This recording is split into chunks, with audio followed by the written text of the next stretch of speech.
perplexed thereabout, behold, two men stood by them in shining garments.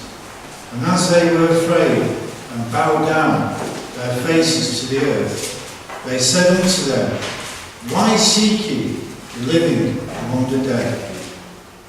He is not here, but is risen.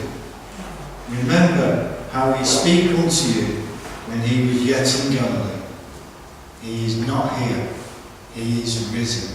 Hallelujah.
Christ is the first fruits.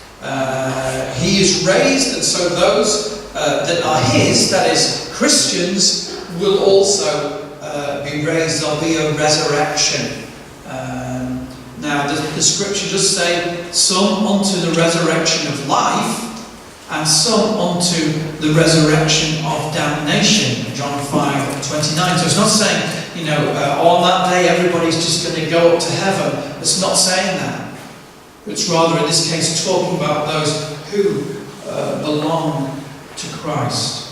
Now, the first fruits is interesting. So what the priest would do, he would go down and he would harvest the first fruits of the harvest and bring them as an offering to God. That was to say, right, here's the first fruits, and now the rest of the harvest is going to come and bring it all in. But it's an acknowledgement, God, you did this. God, I'm thankful to you for this. You're looking after us. You're looking after me and my family.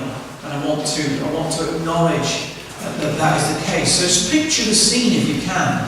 The priest goes down to the field to pick those first fruits, just as the sun is beginning to rise in the morning.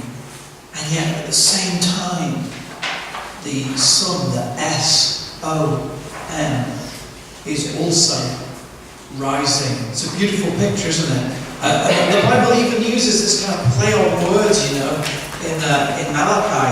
The sun of righteousness will rise with healing in his wings. The wings.